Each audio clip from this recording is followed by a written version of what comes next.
이번에는 중요한 이슈를 새로 고침하는 시간입니다. WS 리프레시. 신광섭 MBN 골드 매니저 나왔습니다. 안녕하세요. 네, 안녕하세요. 신광섭입니다. 네. 일단 오랜만에 3,000선을 코스피 기준으로는 회복을 했습니다. 그래서 좀 간단하게 포인트 짚어주세요. 네, 3,000선 드디어 올라왔네요. 네. 이제부터 고민을 해야 될 시기가 온 것 같습니다. 일단은 뭐 오늘 증시 포인트를 말씀을 드리기 전에 저도 마찬가지로 우리 앵커님과 동일하게 이 차트 한번 보고 말씀 한번 드려볼 수 있도록 할 텐데 제가 이제 자료 요청했는데요.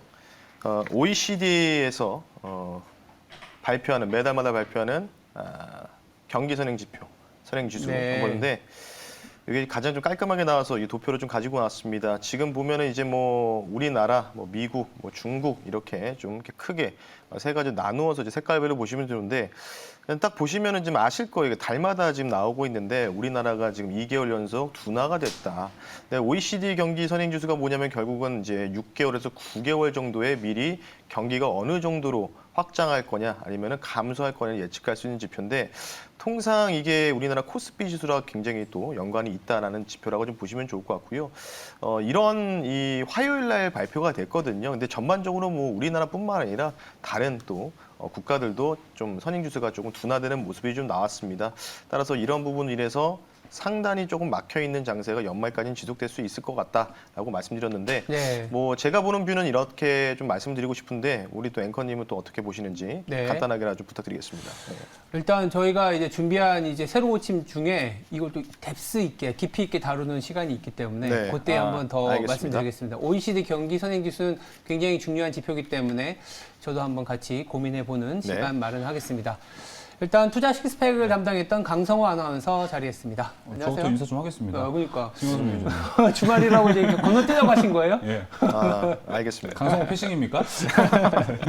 안녕하십니까? 네, 물론 이제 뭐 바로 이제 시장 얘기도 하면 좋겠지만 오늘 저희가 매주 항상 다루는 주제인 것 같아요. 에너지 그리고 그때마다 항상 그런 뭐랄까요 제목이라고 할까요 네이밍이 계속 바뀌는데 최근에는 이런 친환경과 인플레이션의 합성어죠 그린플레이션 이게 주제가 되고 있는 상황인데 물론 뭐 최근에 뭐 석탄부터 뭐 친환경 뭐 신재생 오늘은 또 원전까지 상당히 어떻게 보면 순환매 같은 느낌도 있는 상황입니다. 그래서 이 그린플레이션과 관련된 얘기를 좀 해볼 필요가 있는데 원전주가 오늘은 또 소위 말해서 난리를 치고 있는데 주도주로 지금 자리를 잡고 있는 걸까요? 순환매인 것 같아요. 그러니까 이제 시장 자체가 좀 답답함을 좀 견제하다 보니까 그냥 뭔가 뉴스에 민감하게 좀 반응하는 것 같습니다. 그래서 지금 뭐 이전에 이제 그 화석 연료라고 표현을 해야 되겠죠. 뭐 석탄, 석유, 뭐 천연가스 이쪽 사실은 조금 자극적인 뉴스들이 좀 쏟아지면서 시세 자체가 분질됐기 때문에 오늘 원전주가 가는 이유는 총 두 가지로 좀 해석할 수 있는데요. 첫 번째는 이제 프랑스의 마크롱 대통령이 사실은 탈원전 기조가 상당히 강했던 진보 진영이 있었던 인물이었는데 최근에 이제 그 프랑스도 또 이 선거를 또 앞두고 있다 보니까 그 이제 프랑스의 그 야당의 그 후보들이 또 원전 관련된 정책들을 내놓으니까 같이 좀 돈반적으로 분위기 휩싸여서 진행하고 있어서 10억 유로 정도를 연내에 이 원전 발전, 특히 이 소형 모듈 원전이라고 표현하죠. SMR 이쪽으로 10억 유로, 우리나라 돈으로 1조 한 3천억 정도 되는 것 같습니다. 그 정도로 지금 투자를 진행을 하겠다라는 그 부분들을 이제 새벽에 좀 발표했고요. 두 번째는 이제 국감. 이제 진행이 되고 있죠. 현재 지금 원전 관련돼서 월성 원전 이제 경영 정상화 뭐 이런 부분들로 인해서 지금 야당의 의원들이 조금 이 원전 재개에 관련된 코멘트들을 좀 많이 지금 진행을 하고 있습니다. 그리고 지금 일단 민주당 경선도 끝났고 민주당은 이제 이재명 후보께서 이제 후보자가 되셨죠. 그리고 야당도 이제 11월 달에 결정되기 때문에 이제 이 양강 구도, 이 대립에서의 정책적인 변화, 탈원전을 기조를 이어갈 것이냐 아니면은 계속 원전을 다시 재개할 것이냐 이에 대한 그 정책적인 좀 싸움이 좀 강하게 조금 오늘 시장에서 나타났다라고 좀 말씀을 좀 드리고 싶습니다. 결국에는 지금 에너지와 관련된 문제들이 너무 많잖아요. 근데 이제 뭐 거의 모든 정부들이 친환경으로 옮겨가는 과정 그리고 중국이라든지 미국이 그 주도를 했었는데 친환경은 버리기는 좀 싫고, 근데 또 에너지 수급은 해결을 해야 되는 그런 접점에서 원전이라는 게 네. 아마 다시 부각이 되는 것 같습니다. 그래서 우리나라 같은 경우에는 아직은 조금은 뭐 정책적인 시간도 좀 필요하고. 그렇죠. 네.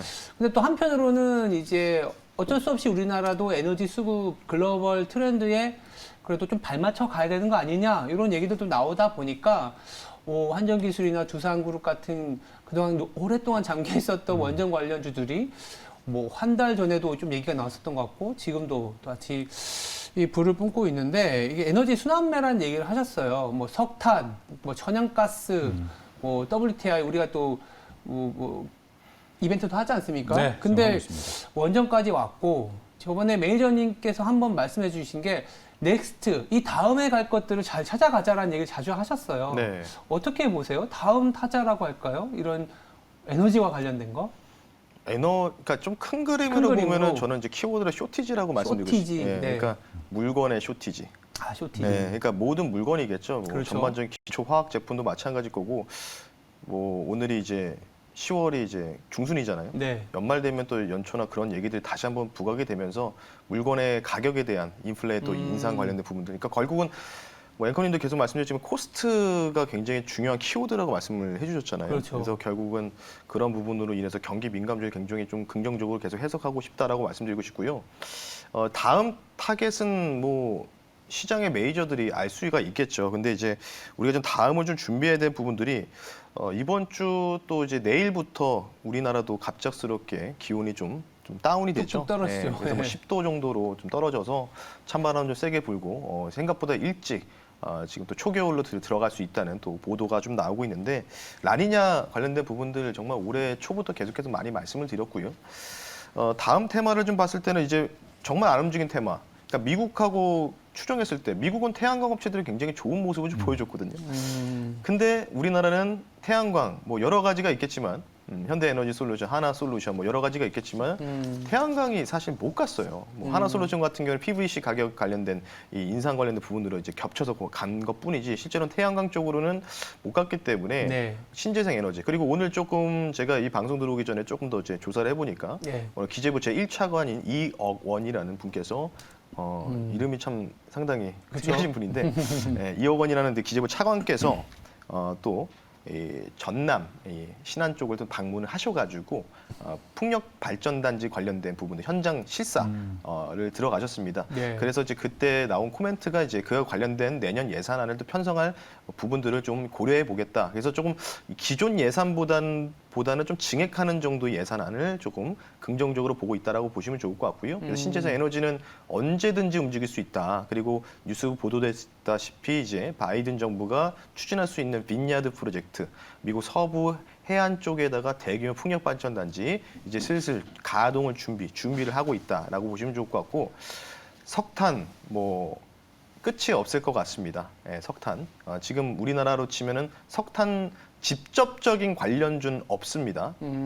다시 한번 말씀드리지만 롯데정밀화학이 이제 석탄 가격 관련된 부분들에 대해서 조금 이제 부산물 때문에 좀 올라갔던 경향이 있거든요. 그렇죠. 그리고 추가적으로는 이제 북한 관련주, 광물자원 개발 그 관련주인 NK물산의 종목이 있는데 이 회사 같은 경우는 좀 적자 폭이 좀 지속되다 보니까 직접적인 석탄 관련된 회사는 없지만 어쨌든 다시 한번 이게 이제 순환 사이클이죠. 지금 뭐 유가부터 해가지고 또 화석 에너지가 먼저 시작을 했기 때문에 신재생 에너지 갔다가 다시 또 석탄이라든지 유가로 다시 또 이제 귀결될 수 있는 가능성들 계속 돌고 도는 장세가 최소한의 연말까지는 이어진다라고 좀 말씀 한번 드려보겠습니다. 그러면은 이제 앞으로 나아가는 데 있어서 우리가 포트에 꼭 이제 신재생 그렇죠. 에너지를 종류를 가리지 않고 꼭 하나쯤은 꼭 넣어야 된다고 보시나요? 당연하죠, 이거는. 이게 이제 조금 기후 변화도 지난번에 기후 이제 뭐 해수면 온도라든지 뭐 이런 거 보여드렸는데 한 번 추세가 좀 이렇게 예를 들어서 올라가거나 온도가 네. 올라가거나 떨어지면은 네. 이게 한 번 또 한 2, 3년은 좀 지속되는 경향이 있었습니다. 사실 과거 데이터를 또 통해서도. 그래서 지금 벌써 이 태평양 이 적도 내외 온도가 현재 지금 마이너스 2도까지 떨어진 상황이기 때문에 당연히 그에 대한 부분으로 인해서 다시 또 우리나라 같은 경우 북반구 지역에 있다 보니까 온대 지역에 있다 보니까 당연히 기온이 하강할 수밖에 없다 이렇게 좀 보시면 좋을 것 같고요. 네. 저는 개인적으로 조금 눈여겨 볼 수 있는 좀 종목들을 좀 소개를 좀 시켜드려야 되니까 네. 오늘 좀 새로운 종목들을 좀 많이 가지고 왔어요. 네네. 네, 일단은 국내랑 해외를 두 가지로 좀 섹터로 나눠서 말씀드릴 텐데 국내 같은 경우에는 조금 의외이실 겁니다. SK라는 지주사입니다. 오, 예, 예. SK. 예. 조금 이거 뭐지 하실 텐데 뭐 뒤에는 이제 동국 SNC는 풍력, 신한 풍력 발전단지 가지고 있고요. 뭐 미국은 이따가 좀 말씀드릴 텐데 SK를 좀 상세하게 좀 설명을 드리면 네. SK가 이제 지주 쪽인데 올해 1월 달에 이 플러그 파워라는 미국의 수소 연료 전지 이 부분을 영위하고 있는 회사의 지분 대주주에 등극을 했습니다. 그 최근 핫하던데. 네, 그래서 플러그 파워가 최근 3일 동안에 거의 한 30, 40% 정도 급등이 맞아요. 나왔거든요. 어제 조금 마이너스 5% 정도가 좀 하락이 나왔는데 그에 대한 대주주 지분 가치 부각 조금 이제 유념하시게 볼 수 있다. 그래서 SK가 지금 시총이 제가 알기로는 한 18조 정도 되는 걸로 알고 있는데 네. 플러그 파워가 현재 이제 어찌 보면 이제 그 자회사로 들어가지 않겠습니까? 그렇죠. 네, 대주자 보니까 그 플러그 파워 같은 경우는 현재 21조 원 정도 된다라고 좀 보시면 좋을 것 같기 때문에 미국 같은 경우는 사실 플러그 파워도 중소형주에 들어갑니다. 워낙 또 짱짱한 시총이 그렇죠. 큰 기업들이 많다 보니까 네. 그래서 어쨌든 이제 이 수소 연료 관련된 부분들에서 SK 지주사 제가 지난번에 이제 한화라는 지주사를 말씀드리고 나서 하나도 네. 잘 가는 모습 좀 보여줬기 때문에 SK 그룹사 지주사를 좀 눈여겨 보실 필요가 있고요. 마지막으로는 이제 미국 주식 중에서 석탄 관련주죠. 컨솔 에너지라고 CEIX라는 코드 번호입니다. 미국은 이제 코드 번호가 영어로 돼 있다는 거 여러분 예. 참고하셨으면 좋겠고요. 이 회사 같은 경우에는 이제 펜실베니아 일대에서 이제 사업을 영위하고 있고요. 실제로 미국 안에 있는 이 펜실베니아 일대에 있는 특히 이제 볼티모어 그 펜실베니아 밑에 볼티모어라는 도시가 있는데 거기에 이제 지역을 담당하고 있고요. 거 근처에 이 석탄 광물 자원에 대한 사업권을 갖고 있고 추가적으로는 사실 이제 펜실베니아 볼티모어가 이제 뉴욕 바로 옆에 있다 보니까 동부잖아요. 동부 항만에 대한 또 이런 터미널 관련된 경영권도 갖고 있기 때문에 조금 이제 석탄 관련된 광물 채광권 관련된 부분과 그리고 운송 쪽 우리가 좀 관심 있게 봐야 될 것 같아요. 이제 네. 운송도 정상화되고 있기 때문에 그래서 두 마리 토끼를 좀 잡을 수 있는 기업이죠. 콘솔 에너지 한번 여러분들 포털 사이트 검색하시면 또 자세한 내용 나오니까요. 참고하셨으면 좋겠습니다. 네. 미국에 상장되어 있는 플러그 파워의 지분을 갖고 있는 SK. 네. 거기다가 동부 SNC, 이건 풍력이잖아요. 그렇죠. 그리고 해외 기업까지 이제 짚어주셨습니다.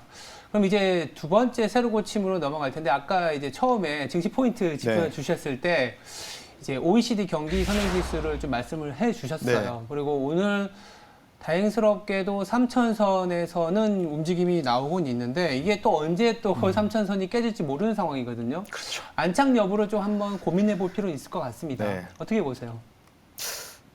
일단 3,000은 한번 찍지 않을까 이렇게 3,000은 말씀을 한번 드렸기 때문에 네. 일단은 목표치는 일단 왔다. 단기 목표치는 왔는데 일단은 이제 차주가 중요하다고 말씀을 굉장히 많이 드렸습니다. 그렇죠. 이제, 헝다 이슈 자꾸 얘기 23일 하셨잖아요. 유예 기간 예. 말씀드렸고 그리고 또 오늘 또 이주일 총재께서 또 이런 얘기를 하시더라고요. 11월 달 금리 인상 거의 확정적으로 말씀하셨기 때문에 이게 이제 또 25bp냐 50bp냐 또 이런 부분도 여러 가지 얘기도 나오고 있어요. 논설 네. 같은 데 많이 나오고 있어서 네. 어쨌든 참 가시밭길을 걷고 있는 우리나라 증시인데 3,000선을 일단은 다음 주 중반까지는 유지할 가능성은 있다. 이렇게 좀 말씀을 드리고 싶고요. 네. 근데 만약에 다음 주 후반에 또 헝다 이슈가 또 불거지면서 또 유예기간 관련된 부분들 아직도 지금 못했다 뭐 이런 소식 나오면서 또 수급을 또 교란하게 만드는 요인들 이런 부분들을 좀 생각을 하고 있어서 헝다를 포커스로 맞추고 23일 이렇게 조금 평가하고 싶다라고 말씀드리고 싶어서 다음 주 월화 뭐 길면 수요일까지는 무난한 증시다. 근데 많이는 못 올라간다. 근데 제가 아까 경기 선행지표 말씀드렸는데 왜 이제 좀 답변을 좀 두셔야 될 것 같아요. 선생님께서 네. 경계 선행지표 관련된. 일단 지수 자체로만 봐도 저도 이제 기술적 차트를 잘 보는 편은 아닌데 네, 이제 3,000 부근에 우리가 개파락 한번 했잖아요. 네, 그리고 3,100에서 한번 개파락을 했어갖고 그렇죠. 그거 메우는 데까지 시간이 좀 굉장히 오래 걸리지 않을까라는 개인적인 생각은 있습니다. 근데 이제 그것을 뒷받침하는 데이터 중에 뭐 아까 이제 갖고 오셨던 OECD 경기 선행 지수, 네. 물론 이제 어제 그제 나왔던 이 주 초반에 나왔던 지표이긴 한데 이제 9월달 지표라서 경기 선행 지수라고 하긴 하지만 이거 보고 투자하겠냐라는 얘기도 할 수 있는데 그렇죠. 레벨에 대한 얘기 그리고 우리나라의 경제가 지금 어디로 가고 있냐에 대한 얘기를 하기에는 참 좋아요. 맞습니다. 그리고 OECD 경기 선행지수 같은 경우에는 나라마다 선행지수에 들어가는 항목이 다 다릅니다. 우리나라 같은 경우에는 뭐 장단기 금리차도 들어가 있고 건축 허가라든지 이런 부분들이 들어가서 선행성이 있는 지표인데 약간 또 의아한 거는 뭐 코스피 자체가 들어가 있기도 합니다. 네, 그러니까 그만큼 이제 선행성을 갖고 있다라고 얘기는 하는데 이게 장황하게 얘기를 드리는 이유는 뭐냐면 선행성을 갖고 가는 지표가 조금은 이제 꺾였다라는 측면. 이게 6개월, 9개월 뒤다 보니까 그렇죠.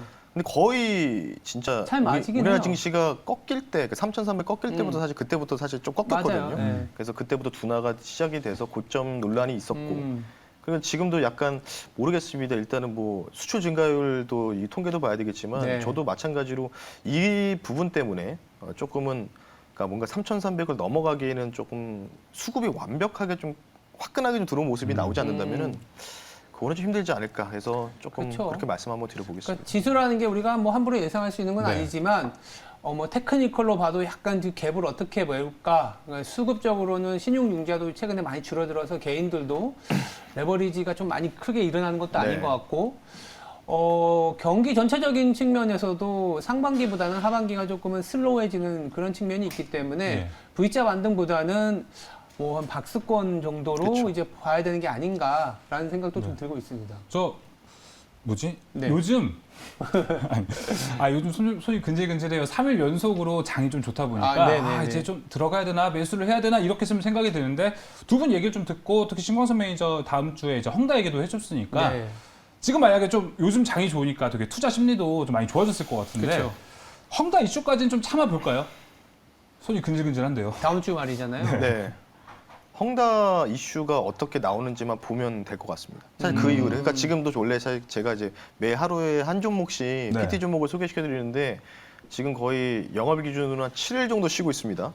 네, PT 그렇죠. 쉬고 있어요. 많이 요새. 쉬고 있죠. 네, 그래서 지금 이제 이 부분들을 일단 기술적 반등이라고 좀 평가를 하는 부분들이 있다라고 좀 보시면 좋을 것 같고 23일 헝다가 유예 지급 관련된 부분들을 이자를 낸다. 그러면 좋은 거죠. 근데 안 내도 만약에 디폴트로 간다라고 해도 악재 손해를 받아들여서 그때가 어느 정도 시장이 더 이상 대외적인 리스크가 많이 없어지는 구간이 된다. 이렇게 좀 말씀드리고 싶어서 차라리 저는 23일 이후에 조금 PT 종목을 다시 재개할 의향이 있기 때문에 그렇게 네. 좀 참고하시면 좋을 것 같습니다. 알겠습니다. 예. 오케이. 그렇다면 그래도 우리가 뭐 틈새 전략이라고 할까요? 물론 시장에 따로 가는 종목이 있다라는 거는 참 어려운 것 같아요. 네. 시장이 폭락을 하는데 자기만 독야청청 있을 수 있는 기업도 있지만 그게 굉장히 제한적인데 네. 그래도 이런 분위기이지만 조금은 이제 마이웨이라고 할까요? 가져갈 수 있을 만한 관심을 받을 만한 종목이 그래도 있지 않을까요? 네, 그래서 네. 진짜 오랜만에 네. 제가 이제 통상 이제 볼 때 이제 밸류를 봤을 때 이제 통상 이베부터 마진율을 항상 참고를 하거든요. 네. 이베부터 마진율이 이제 그 섹터와 코스피 또는 코스닥 대비해서 그 하회하느냐, 그러니까 저평가 맞고 있느냐를 봤는데 오늘은 조금 두 종목을 좀 소개를 시켜드릴 텐데 네.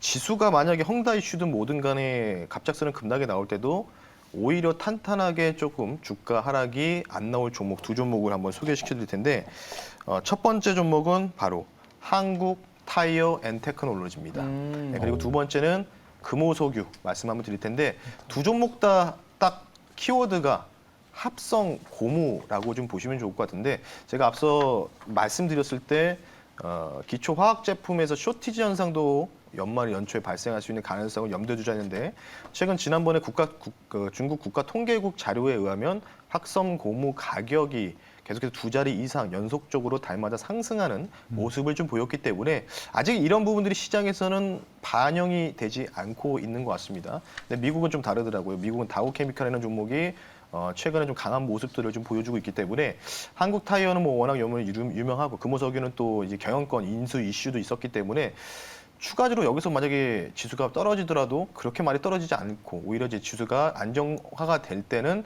오히려 다시 한번 올라갈 수 있는 종목이 되지 않을까 싶기 때문에 한국 타이어 그리고 금호석유 두 종목 한번 관심 있게 지켜보셨으면 좋겠습니다. 네, 알겠습니다. 그래도 마이웨이로 가져갈 만한 종목 두 종목 소개시켜 드렸습니다. 지금까지 WS 리프레시였습니다. 두 분 다음 주에 뵙겠습니다. 네. 네, 감사합니다. 네.